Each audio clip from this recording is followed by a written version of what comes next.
All right, we are live. Welcome to Fusebox Engaged.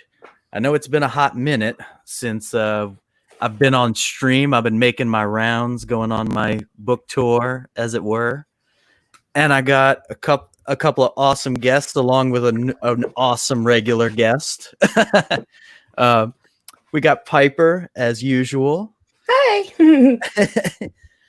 And frickin' Peregrine has surpassed the 20,000 marker. So yeah, it was driving me crazy sitting on that 29.90 or whatever forever. I was like, just $10, and it sat like that for days and days and days. Every once in a while, I would refresh and be like, oh, that $10. Hey, y'all. It's like awesome. You just want to telepathically will that that bar to just get high.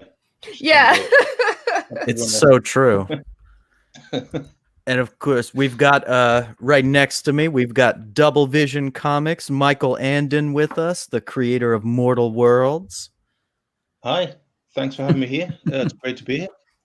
Awesome. And I mean, Mortal Worlds is on the brink of making its goal. So let's try to push them to funding tonight. I'd love to do that. Yeah. It's exciting and terrifying in a kind of equal measure. Well, I remember you've been around for a good while now. So, I mean, you've definitely put in the legwork. So, Yeah. And of course, we have got Shay Mowry with us, who I met on Rosetta's stream, who is authoring a book for Comicsgate. Not a comic book, but a book that is similar to the works of my favorite author of all time, J.R.R. Tolkien, The Veil of Stars. Yes. Thank you. Thank you for having me.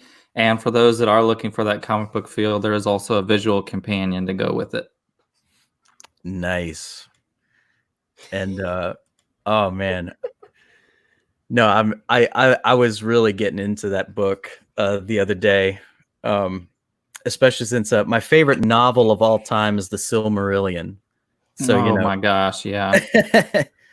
Anything that kind of mirrors elements of that is like, that's what I want to read, The Silmarillion is like some people say, like, oh yeah, the Silmarillion, you're gonna have a hard time getting through it. I couldn't put it down. Same here. So if you like the Silmarillion, you'll definitely like, especially the first few chapters. I think you'll like a lot. Oh, definitely. Are they making a TV show based on Silmarillion? Or I think it's more Lord of the Rings. They're doing it on when they make the Rings of Power. So like when Sauron is like manipulating Numenor and things like that, and he's actually like an attractive elf, which I think is part of the Silmarillion. That's interesting because I was like listening to the rumors about the show for a while, and there was one point I remember they were talking about possibly doing like the Young Adventures of Aragorn or something, and I was just like, oh God, no, please don't. I'm like, I don't want to see that either, really. I think that the making of the Rings of Power is an awesome period. It's definitely interesting to check that out. I mean, I would like it if they would have at least taken some of the stories from the Silmarillion and done something with those. I think it's like more of a rights thing. Christopher Tolkien really didn't like what they did with The Hobbit, so he didn't want to let go of the Silmarillion and give it media rights to a company. So I don't think that they can legally do the Silmarillion. That's actually probably wise of him, considering what day and age we live in. Yes. Oh my gosh. Which that makes me really nervous for the show that they are making. Yeah. They want to make a Robert Jordan series as well. That would have been pretty exciting to see as well. I would have loved to see that. I know Netflix is doing a Chronicles of Narnia show, supposedly. That might be interesting. My thing is you got to keep it loyal to the author. So like with George R. R. Martin, it makes sense to have all the sex appeal and stuff because that's in his books. But with Tolkien and C.S. Lewis, that doesn't really make a lot of sense. It's not very loyal to their vision. Yeah. So, I mean, as long as it's loyal to the author, I think that's basically the key to succeeding there. But who knows? Yeah. Is there a C.S. Lewis estate that still owns the property of the Narnia? Huh. Well, I don't know. I mean, if they don't, they should. Make some money off that. Yeah. So what do you say we take a look at one of these here projects? Let's get that going. Yeah. Some good stuff. Good stuff. I can send you my link if you need it. Oh, I've got it pulled up on here already. You're came prepared this time. You're a pro. Oh. We're dealing with a pro now. Oh man, look at that. Look at that. You're so close. A hair's breadth. Mm-hmm. So, Michael, would you like me to play this video first, or would you like to intro it first? However, whichever way. I'll kind of intro. I'll try and keep it kind of clipped, but it's there's a little bit of a kind of like a rousing intro that I've rustled up here. So it's kind of Mortal Worlds. It's a furious flight into a dimension of science fantasy, as I put it. It's like The Matrix meets Lord of the Rings, or at least that's how I like to think of it. And it deals with our protagonist, Cade Saiga. He's this kind of wisecracking special forces guy. He usually gets sent to mop up all kind of military hub zones around his world, but when he fails to capture a fugitive who tried to blow up his home base, his superiors send him on a kind of penalty mission. Basically, it's like a one-way mission, a forfeit. Nobody else wants it. Turns out it's an assignment to steal an ancient sword from a hidden dimension that his commanders have just recently discovered. He manages to get this blade back to the lab, but he's followed into our world by its real owner, the blade's real owner, who's an insanely hostile kind of giant knight.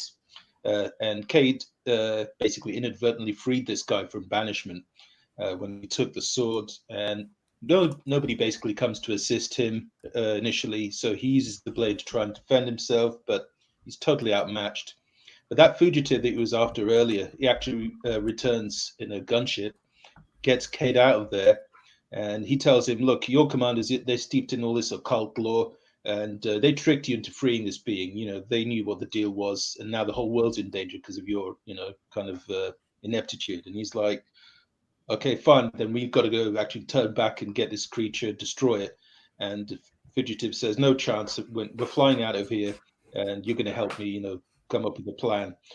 So they've got to basically survive this end of days deal, and if they don't do it, this creature is going to essentially fulfill this prophecy of being the final survivor of all humanity. So he's going to face a huge challenge, for being so naive. But we'll see if he manages to outthink his way out of it. Wow, that is very high concept right there. That is. So what inspired you to create this? Well, I mean, I grew up reading comics like Alan Moore, The Joke and Miracle Man. I think that was his first big outing. Watchmen.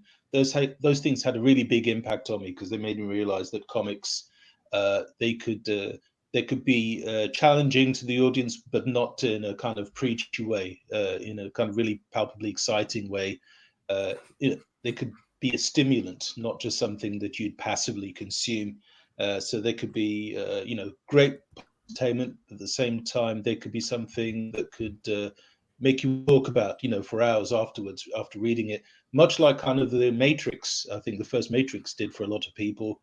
And when they first saw that, everybody was kind of like an armchair philosopher for a while after that, thinking, what did it all mean? Where was it going to go? The next couple of films didn't really hit all the right notes. The kind of maybe like they ran out of steam in terms of ideas, but Yeah. there was probably more potential. And so I guess my kind of mind never quite let that go. All this stuff about blue pills and red pills and all this business. So they've kind of entered the cultural lexicon in quite a big way recently as well, haven't they? Oh, We also got definitely. white pills and black pills, and it's this whole idea that you have a whole kind of worldview which can almost be encapsulated by what kind of medication Oh, you're on. definitely.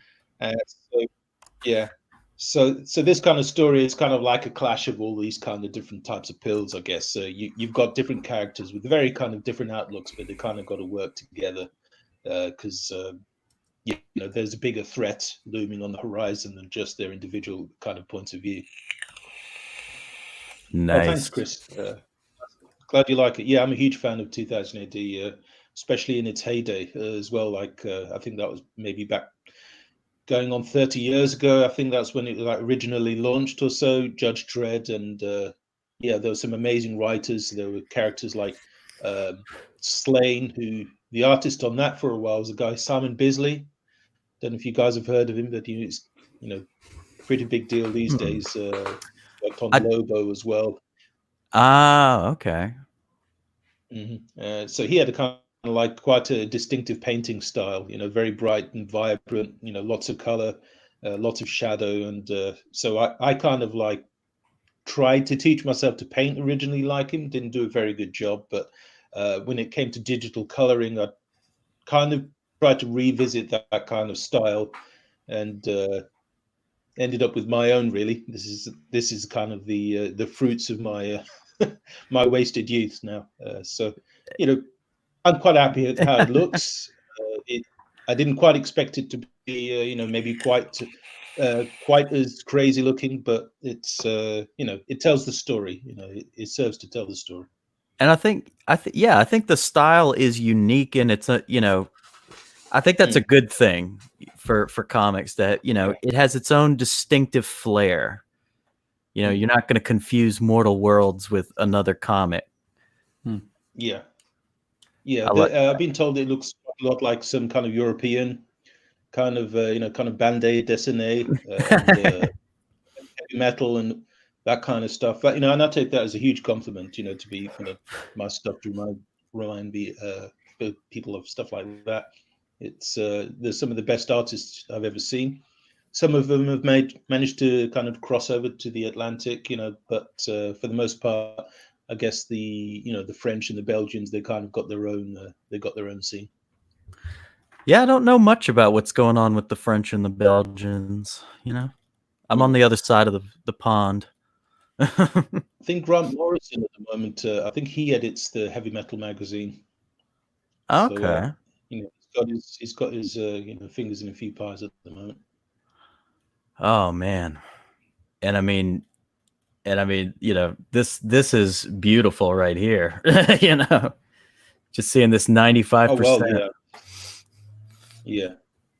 I'm really freaked out by it. It's like it's so exciting, but it's also so scary at the moment. It's like we're so close. Yeah.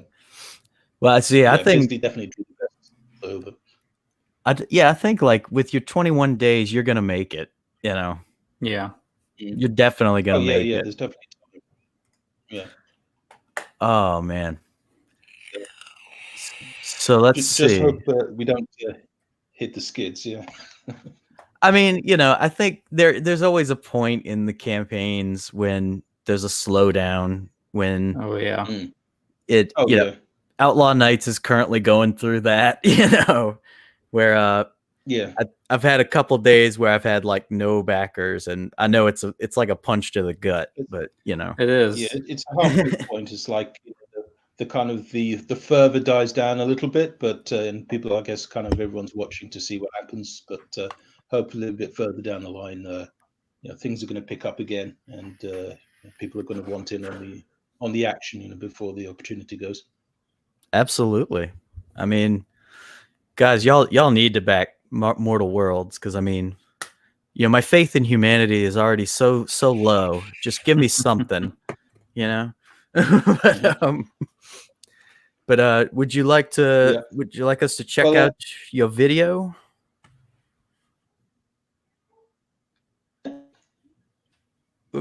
Be my guest. Oh, absolutely. Cool. Sorry, I got a little robot-y there for a second. Hold up. Stop that. Well, I guess now you know what I watch.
Oh, that was great. Yeah, I think that's enough to convince me to back it. Seriously. Well, No, like yeah, I think when I'm you pretty happy with the video. yeah, when you first I launched, didn't have that much time to cut it. well, no, like when you first launched, I remember you had a different video in place of that. So this is the first time I've seen that one, and excellent, excellent. Thank you. Oh Yeah, it's just a few snippets of the art in there to give people a flavor. It's maybe something a little different, but yeah, if it piques your interest, check it out. It'll be worth the money. It will be a good read. It's 48 pages, the graphic novel, and also you can pick it up in a bundle also with the Art of Mortal Worlds, which features 32 pages of full color concept art. So it's a pretty good deal together as well, I would say. Oh, definitely. And I like, very, very simple tiers, very concise. See, most people are like, I think they want to see more and more tiers, but for me, I like seeing simple tiers because it reinforces confidence that, you're going to get this out in a timely manner, because it's like, we're doing we're doing the meat and potatoes right here, like. Yeah, it's all done, just ready to get printed, really. So we got a estimated shipping of October, but I'm really looking realistically to get it out, I'd say August time. That sounds awesome. I mean, everybody jump on it. Jump on it. Yeah, I think people are going to love it because it's the dialogue. It's exciting but functional. It's sparse and punchy. It's not a lot of kind of narration. I'm more of a show don't tell kind of guy, so you only get kind of dialogue in there. It's kind of like salt and pepper. It's there where it needs to be, but not really an iota more. And that's not because I don't enjoy reading dialogue myself. I do when it's really well written, but I'm not a maestro of writing myself. I don't really pretend to be. So I've tried to keep to my strengths, really. Yeah, it's like my strength is the writing part, but when it comes to the animation and setting things up, I'm not. Well, I just called it animation, but Well, when it works at its best, I mean, the whole thing kind of should work as animation, really. But so cyberpunk and science fiction Facebook group. That sounds interesting. What's going on, Fade? So I think we're gonna move on to our next awesome project, real quick. So yeah, how's everybody still doing? It's good. You know, one of the challenges that I've found outside of Comicsgate is, especially on like Reddit and stuff, is a lot of other communities don't actually like self-promotion, and they'll like delete your posts like a lot. I've run into that a couple times. Yeah. So I actually lost a friendship because of that. Dang. Yeah. Dang. I was not happy. Yeah, no, I wouldn't be either. It's kind of a silly reason to lose a friendship. Well, she wasn't really a friend. It was a whole thing. But But Legends of Fostra Saga 1, The Veil of Stars. Correct, yeah. So would you like me to play the video first, or would you like to talk a little bit about it first? You can play the video, but I would skip to like the last 2 minutes because my video is kind of long. Okay. And at this point, I'm like, there's only 5 days left. I don't really know. Because it's a novel, there's not like a bunch of artwork I can put on, you know. So I had to think of some other way to make it energetic. But the last 2 minutes is me reading the plot summary and a really bad Sean Bean impersonation. Oh God, we have to hear that. Yeah. So you'll get the plot summary in a nice way. Let me just. You can do a Northern British accent, Sean. Well, I'm not saying it's good, but I try. It'll be interesting. So yeah, right there. Cool. Awesome. I really love, like I went to England 2 summers ago. I really love all the accents and everything. I'm not saying I'm good at it, but I like to try to do it. Yeah, it's a nice variety. It would be nice to be in a non-swampy, non-humid place. Yeah. I'm from New Orleans, so. Yeah, that would do it. Yeah. That would do it. The state's got a huge amount of accents too, though. It's true. So we love it all here.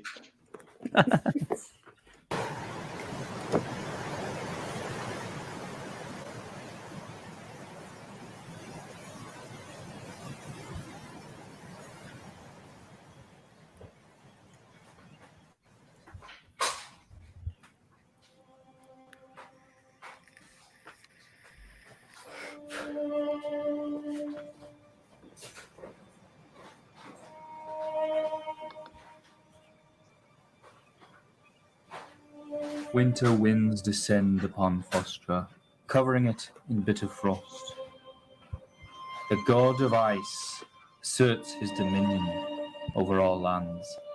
An oak, born a slave, rises from the snow to claim a destiny greater than anything can possibly imagine. The kingdoms of Fostra are divided by prejudice and petty feuds, leaving them vulnerable to the schemes of darker powers.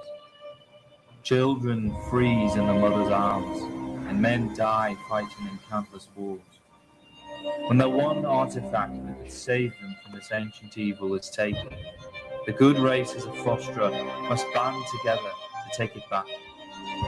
But the ancient beliefs are all but forgotten, leaving too few heroes to rise to the realm's defense.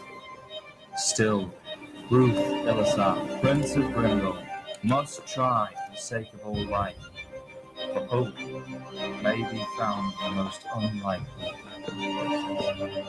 Through blood and ice, every legend has a beginning.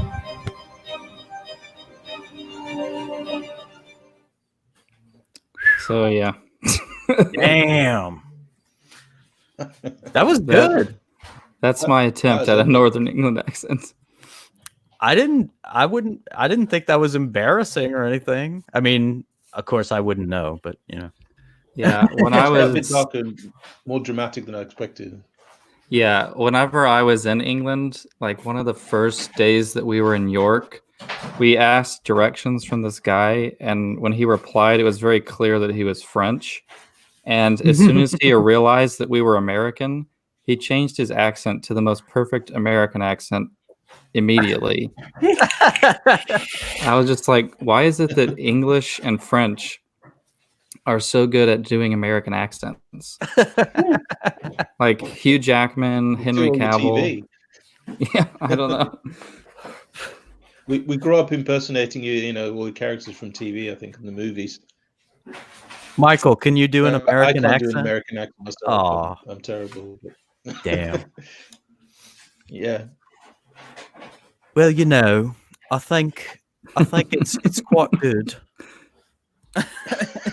You know what I'm actually pretty good at Jack is Sparrow. I'm actually pretty good at a New Zealand accent. You're like, yes, we're down here filming The Hobbit down here in New Zealand. It's great. It's awesome. You know? Oh yeah. They just got that real nasally accent. I know That's the first exactly time what you I was mean. able to distinguish between New Zealand and Australian. I think you've kind of like clarified it for me there.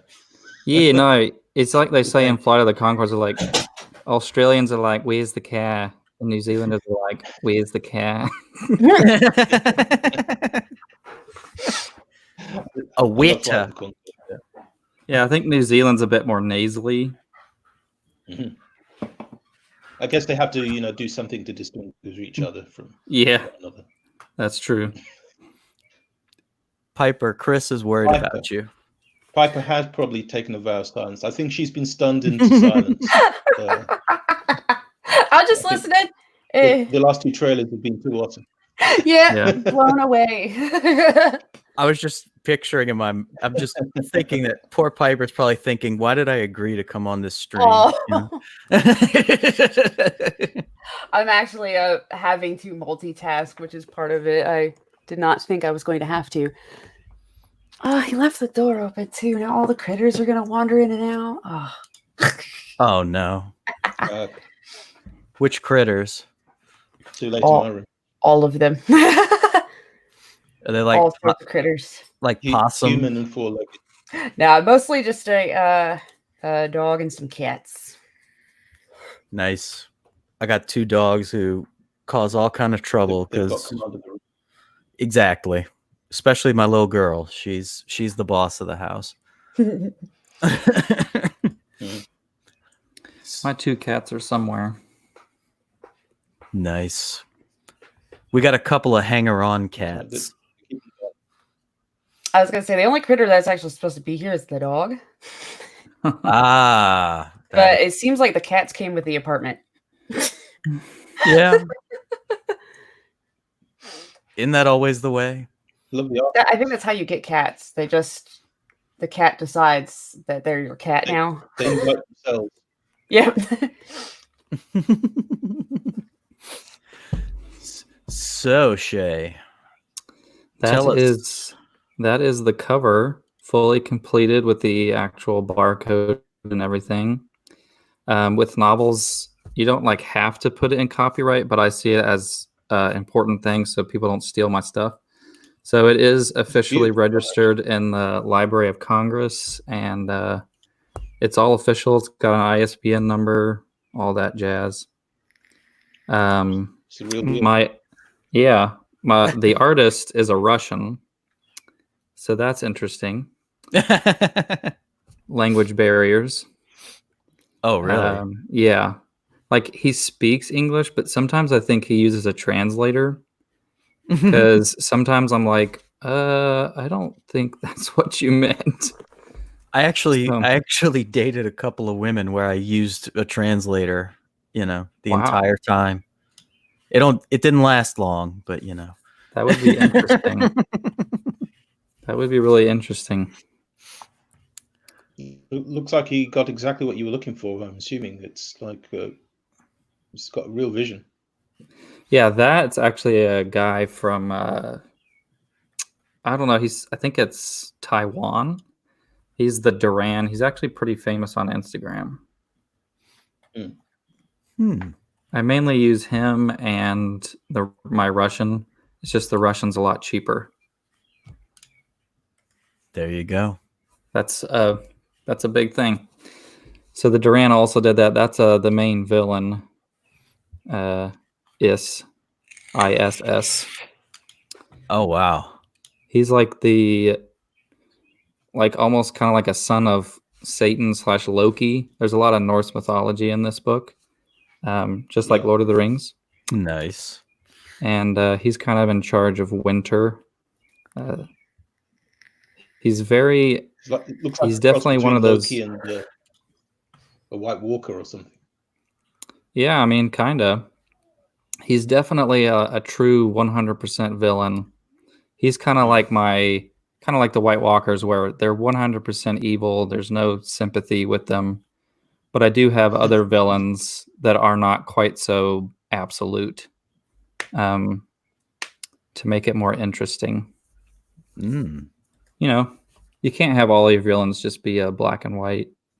That's one of my elf characters. Yeah. I had to. You know, it's there. That's where your eyes go. That's the map that I drew for it. See, now that is impressive. Yeah. You know, if you actually want some super behind the scenes information, the left half of the continent is actually Iceland. Wow. And then the eastern half is Ireland minus Northern Ireland. And then the top island-ish thing, you probably can't tell from this distance, but it is kind of like separated. That's actually Scotland taken and put on its side because, and then above that, there's a continent that's like Norway put on its side because that's pretty much like what makes up what's in my blood: Scottish, Irish, and Norwegian, Scandinavian. So, did you draw this map before you wrote the book? I did, yeah. So it kind of helped with you visualizing where everything's going on. And yeah, and it's kind of funny because like Tolkien, he never actually drew his map out. His son drew it for him, like after he made the world and everything. Like his son made the map by reading his stories and piecing it all together. But I figured I could do it myself, so I did it. So yeah, like Chris is wanting to know if this is a self-contained story or is this part of a series? It's a great question, actually. So if you know what the Legend of Drizzt is, Ari Salvatore's works, it's like they're all connected, but each book is also its own story. So you're going to get a full arc in this book, but the characters that you're introduced in this story, they'll have more adventures. But like the objective that is set at the beginning of the book, that is resolved by the end of the book. And then the epilogue kind of sets up the drama that will be taking place over the next 2 books. So it is like there's different story arcs with different characters. Not like Game of Thrones, because Game of Thrones has like 60 different story arcs going on at the same time. But there are like 2 major arcs. And the main one, like the biggest one, is fully contained within this book. But those characters will continue to have a different adventure in the next book, right? Which I've already written the second draft. It's in the 3rd draft stage. The sequel is. Oh, nice. Yeah. You kind of get like a satisfying conclusion in this one, but there's scope. Yeah. So I kind of like that because like with a Drizzt novel, like an R.A. Salvatore novel, you're not getting just a third of a plot, you know? You're going to get a full adventure in this book. It's not like I'm going to cheap you out and say, hey, in 2 years, you can read the next part of it, you know? So now the last... Kind of like a New Hope. Huh? Kind of like a New Hope. Yeah, exactly. Kind of like a Star Wars, you know, like the New Hope. It's its own story, but there will be more after it. So I hope to write 9 books in total. And the last 3 books will be like my trilogy, my Lord of the Rings, like it is all connected in the same arc. But I'm going to write it all as one book, just like Tolkien wrote the Lord of the Rings as one book. Oh, wow. I remember when I learned about Tolkien, how much like, I know like as a writer, I'll never be able to get the kind of patience he had. Cause I know he was doing that thing where he would write the story out and he'd get to like page 60 or page 100 and then he'd be like, well, I don't like how this happened, I don't like how that happened, and he'd just throw it all away and start from page 1 all over again. Like, yeah, he was very intense and very much a perfectionist.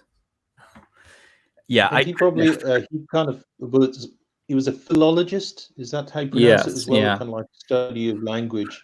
So I guess the way he kind of approached it as well was, as much as it was a kind of fantasy book, it was also a study to himself, an exploration of language, and how to, kind of produce this kind of work in that particular way. He'd make a name, like a character name, and then make the character around the name. I actually I have a degree in teaching history, basically, keep it simple. Mm. And I wrote my senior thesis on Tolkien and how he got, influenced, like by translating Beowulf and Sir Gawain and the Green Knight. And so, yeah, it's definitely all about the language with him. Mm.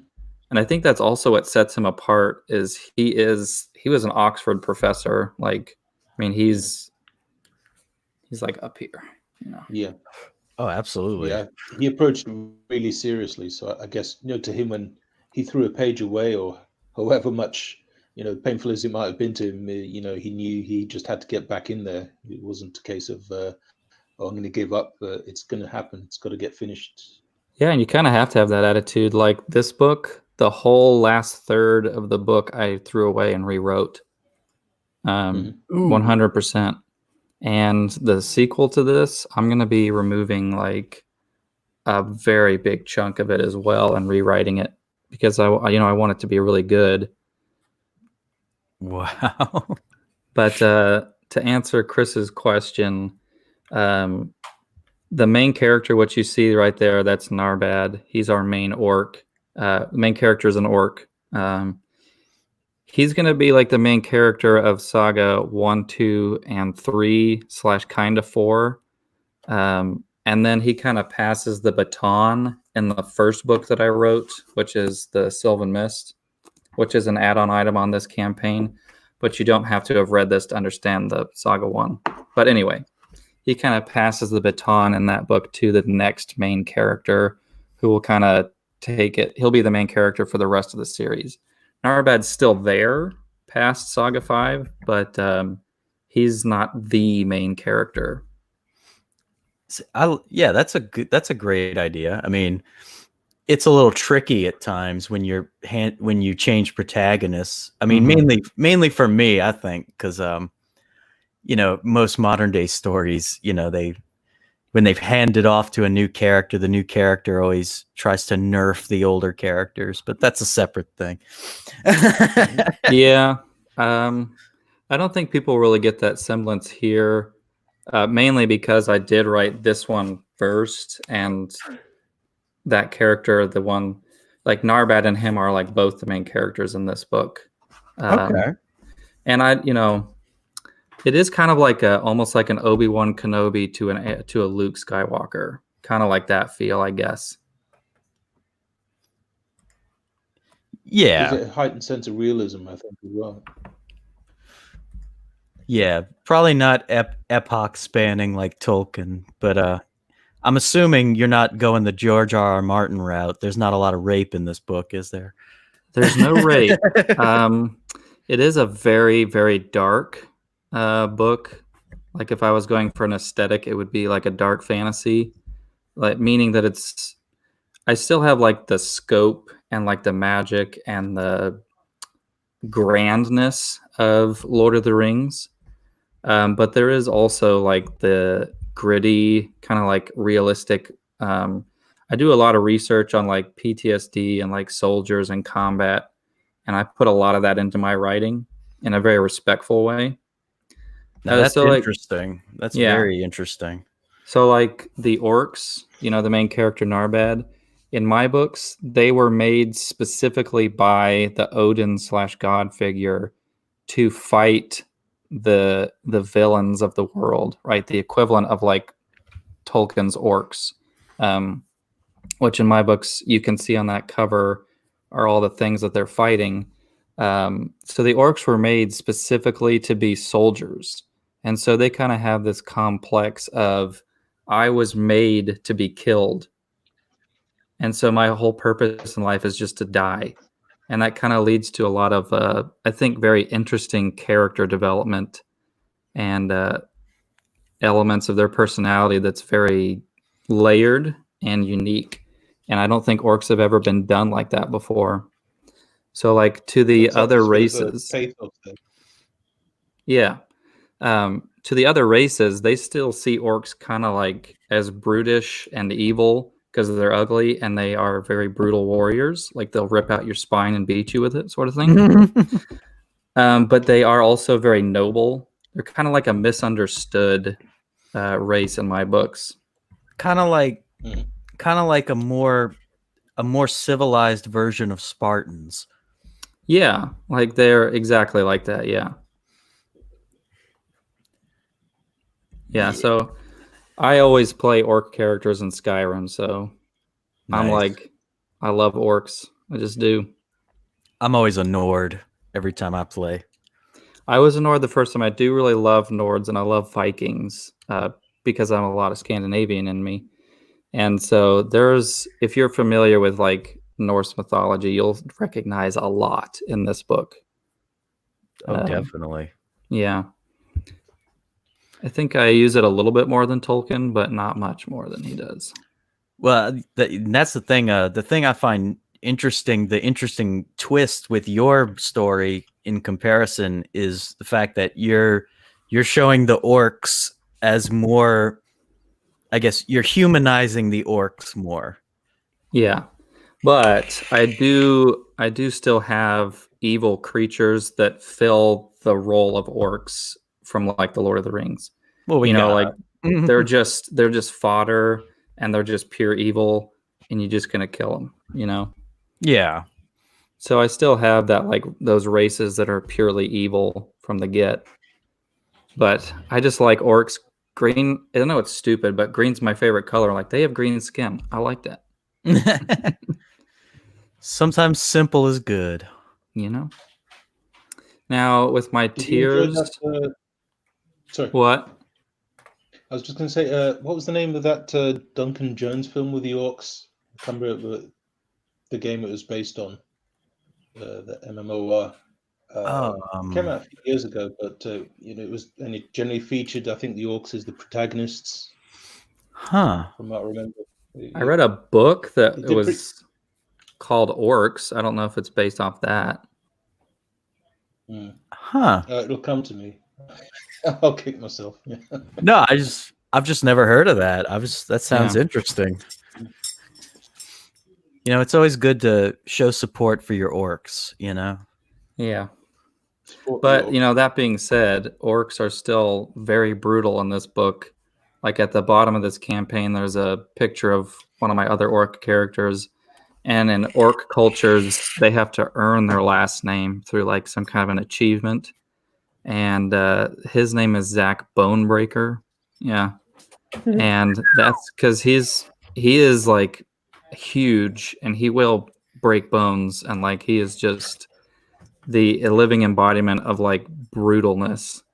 Have you ever played like Assassin's Creed, and you're like execution kills? You're like, dang, whoa. You're going to be doing that to Zach Bonebreaker's kills, because they're just like, dang. Like, I get really in depth in the game come out called Valhalla. Yeah. I'm looking forward to that game, but yeah. I get really in depth on the combat. I haven't been keeping up with Assassin's Creed much. I think the last one I played was Black Flag. I don't like that mishmash that they're doing of the story with the animus and all that, and then that combined with like mythology and stuff. It's too much to me. It's like, pick a route and stick with it. I think what happened is after Brotherhood, they were like, oh, we can make a lot of money with this. Let's kill off Desmond and like make a way to where we can just make an infinite number of these. Well, it's like, I don't mind them doing like games where they don't talk about the Templars or assassins at all. You know, like I would have liked Assassin's Creed Black Flag better if it was like a Pirates of the Caribbean game or something. Right. You know, that's the thing that like the Valhalla one, for the trailer makes it look like the Vikings are the good guys. I'm like, you guys must like really hate Christianity because like the Vikings, they're like portraying like Alfred the Great as this bad guy. I'm like, he's getting rid of the people that have raped, pillaged, and burned his country for like over a century at that point. Like the Vikings aren't the good guys in that scenario. I was like, what are you doing? Well, you know, I mean, if we can't take a shot at Christianity, you know, I'm still going to buy it and love the heck out of it, but no, yeah, you know, I enjoyed Black Flag, even though I would have totally cut out the animus stuff from that story. And I didn't try Odyssey or anything. I've heard people love it. But I mean, when I saw mythological creatures combined with this, it was a little too much for me. I bought Odyssey, played it for like 30 minutes and got bored, and then I stopped playing it. Oh, well, I'm glad I didn't buy it then. It's like I got into the game and like 30 minutes in, it's like you have a bounty hunter's coming for you, and he's like 10 levels higher than you, and I'm like, what am I supposed to do? It took me like an hour to kill him of like getting up on a rock where he couldn't get me, and I just kept shooting him with arrows. But I was like, this isn't fun. I want a Greek mythology game where we don't kill all the gods. Amen. That's what I want. And they can't use Medusa's head to do it either. Well, I think for now I should share, because she's been so patient and kind. I think it's time to look at Peregrine, Wings of the Falcon. Sorry about that. I am good. being forced to multitask. My bad. Oh no. You know.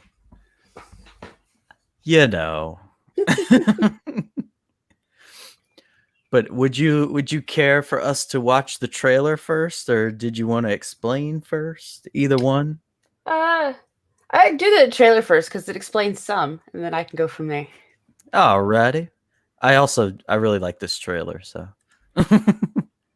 it's just fun to watch. Yeah, I really love how it turned out. What happened to our heroes? I used to think my father simply decided that the world needed Silver Falcon more than I needed my dad. Can anyone step up? Your heroes are dead. Can the world endure They're gone. without the icon? Is there anyone left who can take up his mantle? How did I only realize now how wrong I was? 48 full-colored pages of superhero action. And what path should I choose going forward? A return to the kind of comics that we know and love. I'm ready. Featuring illustrations by Douglas Franchi, who has worked on X-Men Blue and Halo Escalation.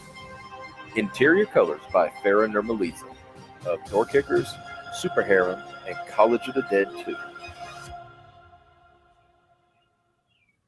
Now available on Indiegogo. Damn. It's like a movie trailer. Damn. Yeah, like I really love how it turned out because it made me really wish that this could be a movie right now. I mean, you never know. Yeah, maybe one day. I think the Comicsgate stigma will wear off eventually. I do think. I mean, you already got like Sean Murphy and stuff like that. I think that's a big step forward too. Yeah, I think it's people are slowly coming around and realizing that we're not what originally everybody tried to make us out to be. Yeah, it's just so freaking silly and insane. Like, just how much like the rumor mill has painted this movement with such a ugly broad stroke. It's incredible. Social media needs to take a break. Yeah, it's crazy because, you know, social media is what makes kind of this possible, but it's also what is the source of so much other horrible stuff. Yep. Yeah. Yeah, take the good with the bad. But, you know, the downside being social media seems to be the main way people are getting their media in general. And that's why, you know, it's so easy for negative press to catch on and people to add to it. And oh God, yeah. And people like negative anyway, so yeah. People just like being mad at things. They really do. Like, sometimes I'm like, whoa, you need to calm down. There's so many times where I'm like, it's not that deep. Like, come on. It was like just last week, there was like this guy like telling Melina fans for Mortal Kombat to go die because they wanted the character in the game. I'm like, chill. They just want a character. Like, gosh. I was actually for a good while I was part of a Twitter group that was trying to get Christy Montero back into Tekken, and there was a lot of like real rage going on, like these freaking Christy stands. Oh my God. Oh my gosh, you know? yeah. I'm just like, why is it so volatile? Why is it so hostile? I was like, why does it bother you so much that somebody wants a character? Yeah. It's not like it's gonna ruin the game. They were saying like people that are asking for their character are toxic. I'm like, how is that toxic? You're telling them that you want them to die. It's like, what? God almighty. They need to ask themselves, like, why does this bother me so much that somebody else would be happy? Why do they want to kill our heroes? It looks like we're going to need a reconstruction of those heroes. Wink, wink, nudge, nudge. And that's what we're going to do. I love the plot to this book.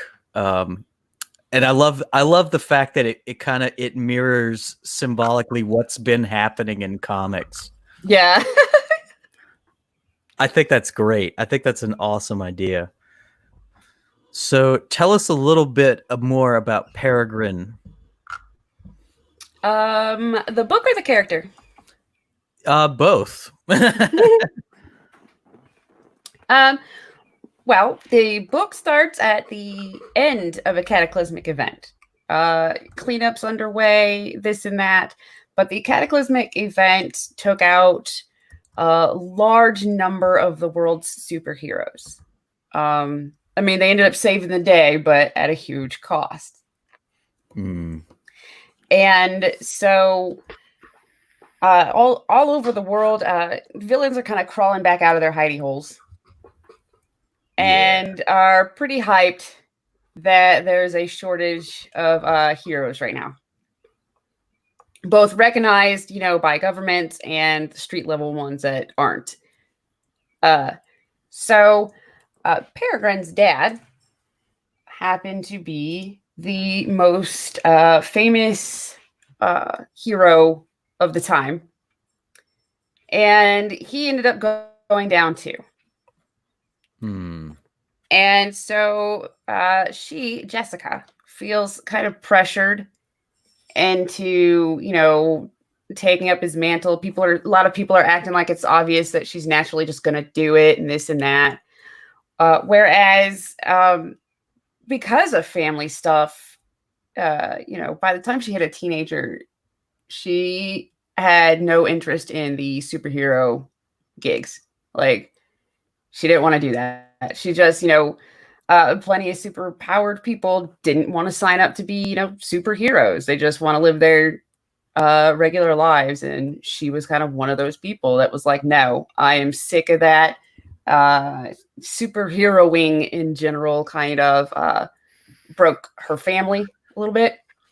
In a way. Her mom died being a super heroine or whatever. Well, yeah.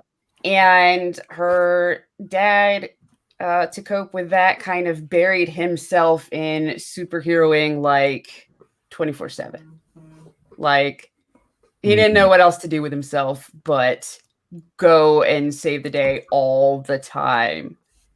So, she definitely was sick of the superhero thing and not interested. Her dad sounds a lot like Batman. Yeah, personality wise, kind of in a way.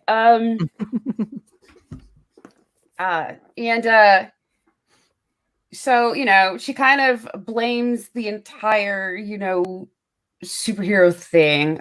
In this case, it's an agency. For the US, it's an agency.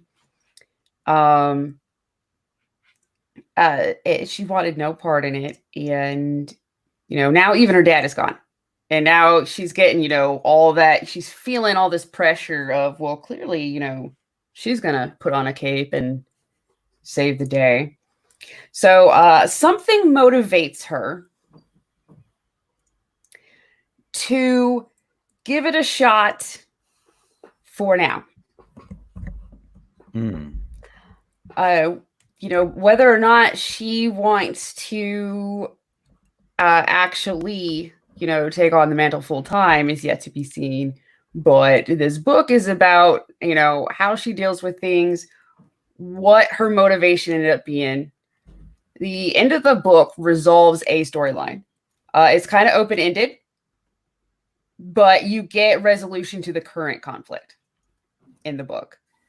So it's a self-contained story that still kind of leaves a cliffhanger kind of deal. But I think, yeah, because it is going to be an ongoing. This is technically number 1. We just didn't say number 1 like on it. Yeah, like mine's a number 1, but I didn't put number 1. Yeah, like we thought about that later. Like, well, if we're gonna continue, then maybe we should have put number 1 on here. We'll put number 2 on the next one. I mean, I'm going with the adding a subtitle kind of thing. That's why mine's Genesis of a Renegade. It's like next one's gonna have a different subtitle. Yeah, that's what I was thinking. We were gonna do it first, but I like the subtitle of this so much that I feel like Wings of the Falcon should be this run of Peregrine. Okay. So it might just be we put a number 1 on the cover in the corner to keep track. Nice. And so Wings of the Peregrine will be its own, I like each one being a self-contained story. With a little bit of, but you kind of want to see what's also going on in the background, kind of. So Wings of the Peregrine can be like a 1 long story run, but that leaves it open for, Peregrine something else to kind of be, okay, well, now we're in this stage of her life or her career or whatever it happens to be. And there's a different kind of background ongoing thing that eventually gets resolved by the end. I love it. I love it. Oh, and there's going to be some of the characters that appear in this one I made. There's other ones I made that appear later. But there is big room for the other characters that appear in here to have their own, series. So if you like one, you want to see more of and stuff like that. It all depends on how it's this one's received, though. This is going to be received very well. There's already a script for a crossover. Like, I think a lot of people were waiting on a superhero genre. Mm-hmm. Yeah, we finally got tired of the big publishers weren't listening. We tried telling them with our money by showing them where we were putting it. They still refused to listen. And but then there was a bunch of people going, well, yeah, Comicsgate's cool, but I mean, you're never gonna have like your own Batman or blah blah blah. Your characters are you're never gonna have these iconic superheroes. And so we were kind of like, you know what, challenge accepted. Let's make our own superheroes and see if we can make them iconic eventually, you know? No, that is the attitude, you know. Somebody tells you can't do it, you do it. Yeah. Because I mean, that's pretty much how, you know, that's how great art gets made, you know, in general, is that there's always a group of naysayers and doubters, you know. Yeah, a lot of us like saying Definitely. that like the hardcore anti like Comicsgate people have been our biggest promoters. See, I wish they would hate me, you know. Yeah, I keep going, man. You know, I've been targeted, but then as soon as like this Peregrine stuff happened, I stopped being targeted. They moved on to other targets, and I'm like, wait, you guys, there's a book you can. Here's a book you can come back and talk crap about, you guys. Hey guys, isn't this problematic right here? Right? Guys. Oh my gosh. I'm like really surprised no one's had a problem with that one artwork that you glanced at on mine.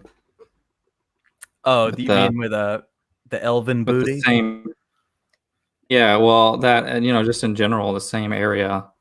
I was expecting it. It didn't happen. Don't worry. You know, once word gets out, I'm sure we'll have our fair share of stalkers, you know. We had a solo one, when we first, I don't even think we had launched the campaign yet. I think we were advertising the mailing list. And we had one person none of us had ever heard of quote tweet it with, you know, something about male gaze or where organs or some crap like that. Nice. I wanted, you know, another thing with the costume too is I kind of wanted to make her cool to cosplay without being too easy or too difficult. I think y'all hit a great balance. Of course, you know, I'm a little biased, but you know. I love that window.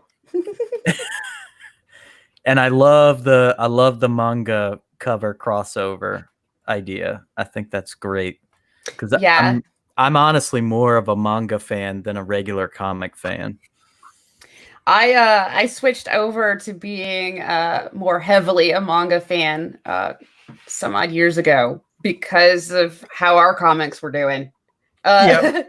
And I was like, you know what? I'm more interested in this stuff now. I like this.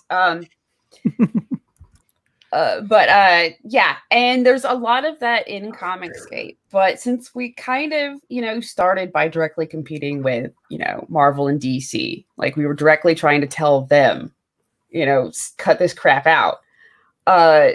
So most of the comics right now that everybody, you know, we all said, screw it, we're making our own. Most of the art in comics right now is more Western, but there's plenty of manga fans hanging in there with us. And so I think it is a very good idea to appeal to them too. And manga doesn't really have a problem. I mean, that industry technically has a problem, but there's storytelling and this and that, you know, they don't have the problems that we have the beef with the Western companies and publishers. That beef isn't there with the manga industry. Japan is a very smart nation. Yeah. But I definitely think that, you know, why don't we also appeal to not only manga fans, but possibly appeal to, you know, people across the sea in the first place.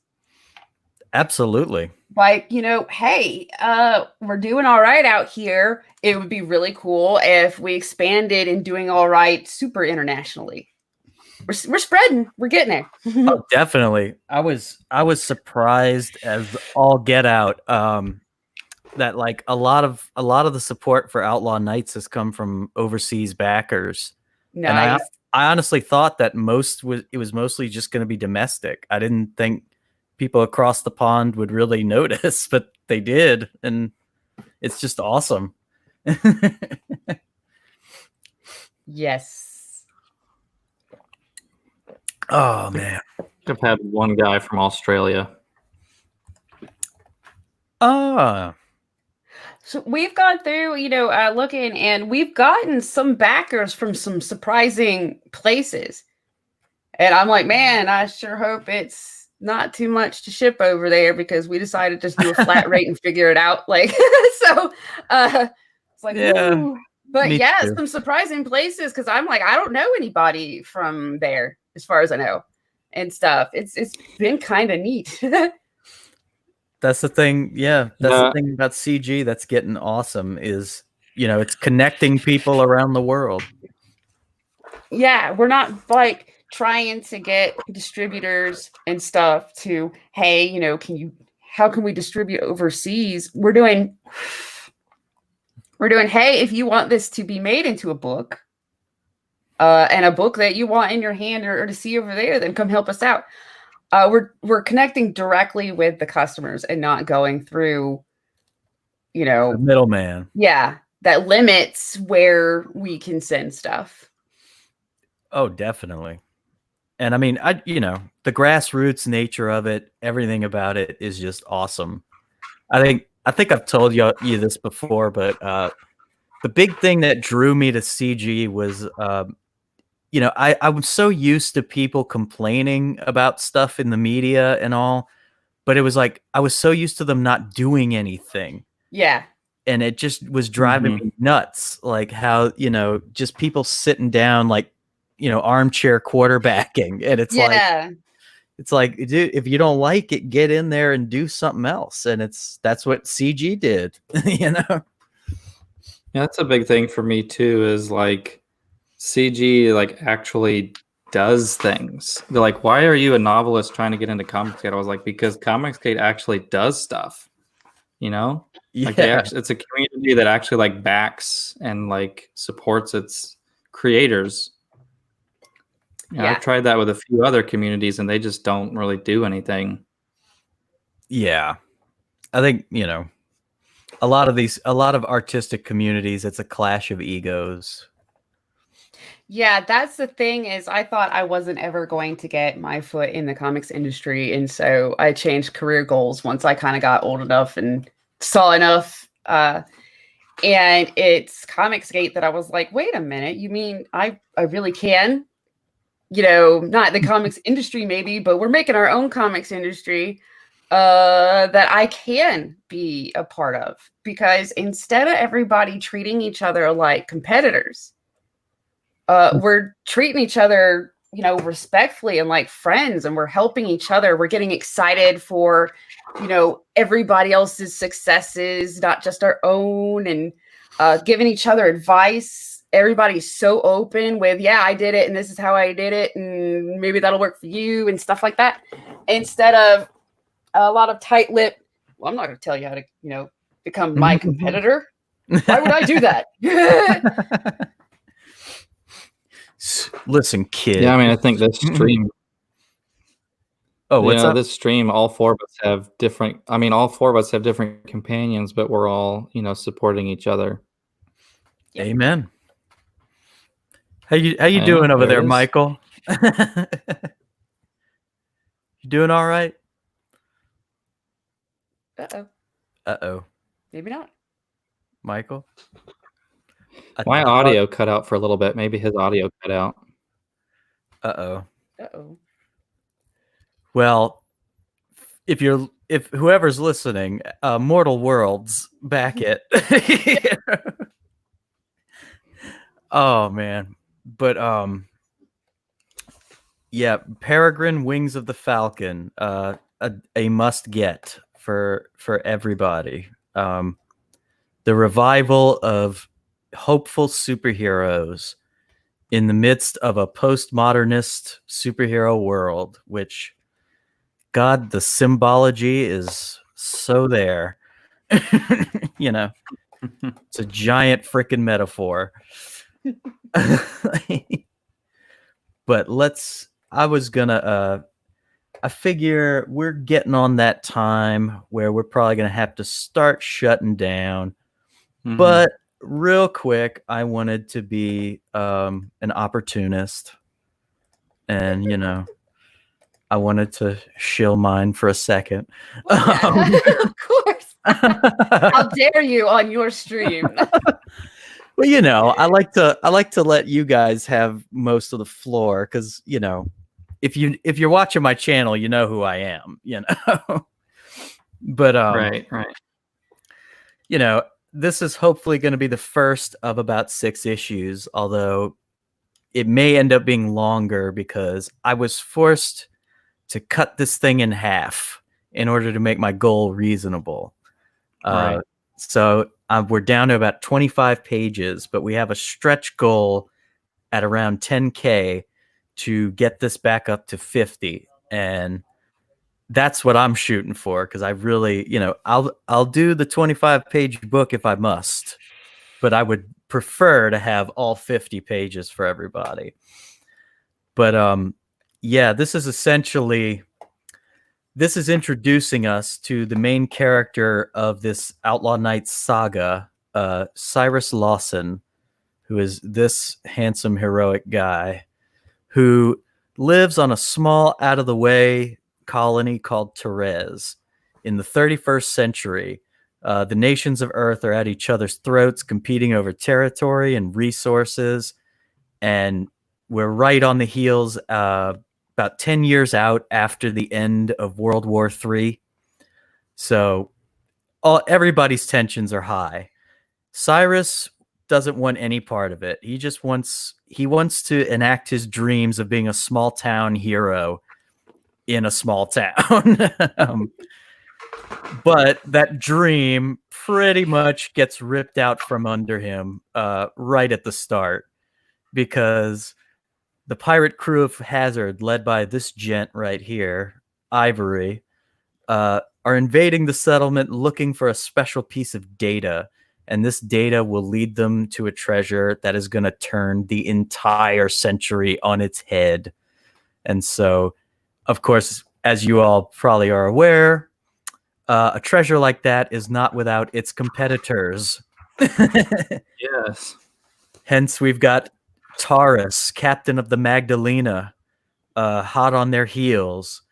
So I can tell you that this issue is nonstop action. There's very little downtime. All the little tiny bits of downtime are there to kind of give you more of the plot, more backstory, etc. But this is very much a fast-paced book. I basically decided to take the elements that I thought were missing from modern comics and, you know, actually create a good comic. So, you know, that's what we did. Our artist, Render Contender, he's worked on several Comicsgate projects, including Graveyard Shift Volume 2 and Art T. Bear's Chrono Mechanics. He has been giving me just phenomenal pages. And our colorist, Press Color, as you can see, like, he adds so much depth to these shots. Yeah. So all of us have brought our A++ effort. So back Outlaw Knights, because you just should, you know?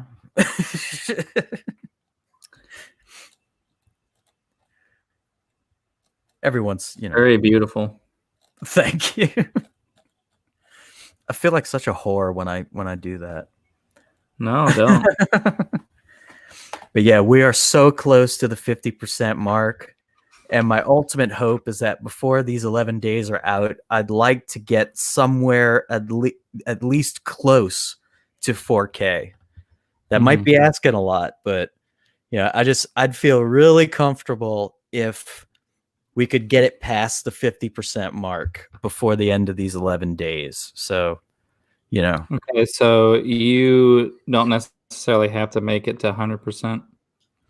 Not just yet. I mean, ideally. I mean, you know, not yet. Basically, so do you have, like, you're going to extend it? Yeah. I'm gonna extend it by 30 days on the final day. So I mean, we made a lot more headway this time around than we did last time.